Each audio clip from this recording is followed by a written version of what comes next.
فنا فی اللہ کی پہلی منزل ہے فنا فی الشیخ. یہ متفقہ نظریہ ہے صوفیہ کا، اس میں کوئی دو رائے نہیں ہے. پہلی منزل کیا ہے؟ فنا فی الشیخ.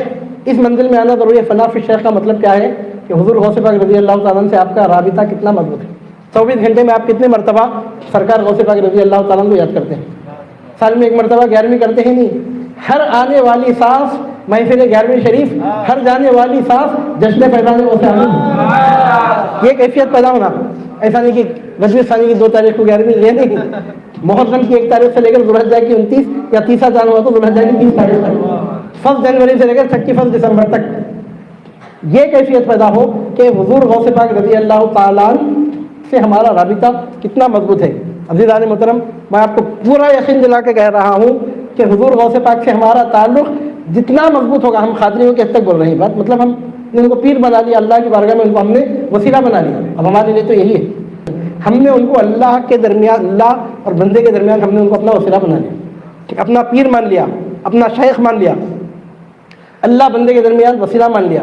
جس نبی کا ہم کلمہ پڑھتے ہیں ان کی آل میں، ان کے آل کا ان کو ہم نے، ان کے آل میں سے ان کو ہم نے اتھارٹی مان لیا. خاندان اہل بیت میں فی زمانہ ان کو ہم نے اتھارٹی تسلیم کر لیا. کشتی اہل بیت کا ہم نے ان کو ناخدا مان لیا، مطلب فی زمانہ. اور میں آپ کے سامنے عرض کر رہا ہوں کہ ان کو ہم نے اپنا امام مان لیا، اپنا شیخ مان لیا، اللہ کی بارگاہ میں ان کو ہم نے اپنا وسیلہ مان لیا. تو ہمارے لیے کیا ہے؟ حضور غوث پاک رضی اللہ تعالیٰ عنہ سے ہمارا تعلق جتنا قوی ہوگا، جتنا مضبوط ہوگا، اس قدر فنا فی الشیخ کی منزل قائم ہوگی. ہمارے کرنے کا یہی کام ہے، اس سے بڑھ کے ہماری اوقات نہیں ہے، اس سے بڑھ کے ہم کو کچھ کرنا نہیں آتا. اب وہ پھر فنا فی الرسول کی منزل ہے نا، وہ بڑی بڑی باتیں، وہ ہمارے کام، ہمارے بس کی بات نہیں ہے. فنا فی الرسول، رسول اللہ کا نام زبان پہ آ گیا، درود پڑھ کر نجات مل گئی، مغفرت ہوگی تو اوقات سے زیادہ. وہ مقام تو وہ مقام انبیاء مرسلین کے ہول گم ہے، وہاں تک ہماری رسائی نہیں ہے. تو پھر فنا فی الرسول کی منزل ہے نا، وہ ہم کو نہیں معلوم. ہمارا کام ہے فنا فی الشیخ کی منزل میں ثابت ختم ہو جانا، ہماری پہنچ وہیں تک ہے. ان کی میراث تو یہ ہے کہ خدا تک پہنچے، میری میراث کے میں ان کے ختم تک پہنچا. ہمارا کام اس سے آگے کا نہیں ہے. فنا فی الشیخ کی منزل میں کھڑا اترنا ہے ہمارا کام ہے. نہیں پھر فنا فی الرسول کی منزل بھی ہے کہ تینا بے شک ہے، لیکن وہاں تک ہم کو جانا نہیں آتا. پھر کیا کرنا؟ اب وہ ہم کو نہیں معلوم. ہم کو جس تک پہنچنا تھا پہنچ گئے. ان کی کرم کی، ان کی مرضی کی بات ہے، ان کی مرضی کی بات ہے. چاہے تو ہاتھ پکڑ کے اپنے جد اعلیٰ کی بارگاہ میں پیش کر دیں، یا اگر چاہے زندگی بھر اپنے قدموں میں رکھے. ہم کو عبد القادر گیلانی کے قدموں میں رہنے میں ہی محمد رسول اللہ کے قدموں میں رہنے کا ہمارے لیے ایک ہی بات ہے. عبد القادر گیلانی کے قدموں میں رہنا ہمارے لیے ہو بہو محمد رسول اللہ صلی اللہ علیہ وسلم کے قدموں میں رہنے کی بات ہے. فنا فی الرسول کی منزل کب آئے گی، کیسے آئے گی، کب، تو ہمارا کام ہی نہیں ہو. وہ پروسیجر ہمارے ہاتھ میں ہی نہیں ہے.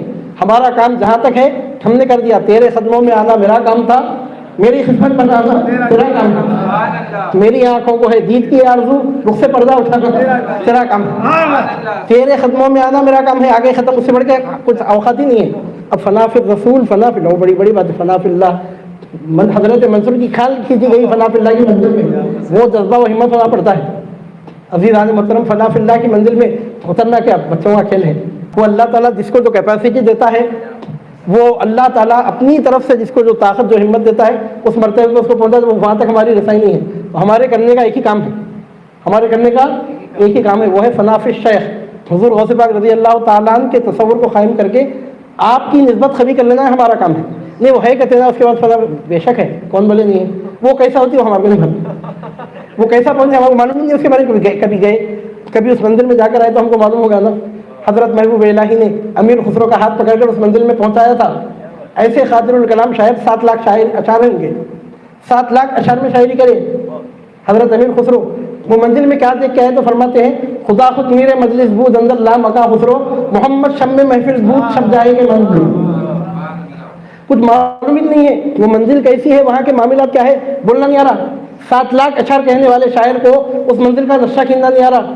وہ فرماتے ہیں مجھے معلوم ہی نہیں کہ رات کو میں جس مقام پہ تھا وہ منزل کون سی منزل تھی. اتنا میں تمہیں بتا دے سکتا ہوں کہ جس منزل میں میں اپنے پیر محبوب الہی کی سرپرستی میں رات گزار کے آیا ہوں، وہ منزل ایسی منزل تھی، وہ محفل ایسی محفل تھی کہ وہاں اگر میر مجلس خدا تھا تو شم مجلس مصطفیٰ تھا. میر مجلس خدا تھا، شم محفل مصطفیٰ تھا. اور کیا تھا بولنا نہیں آ رہا.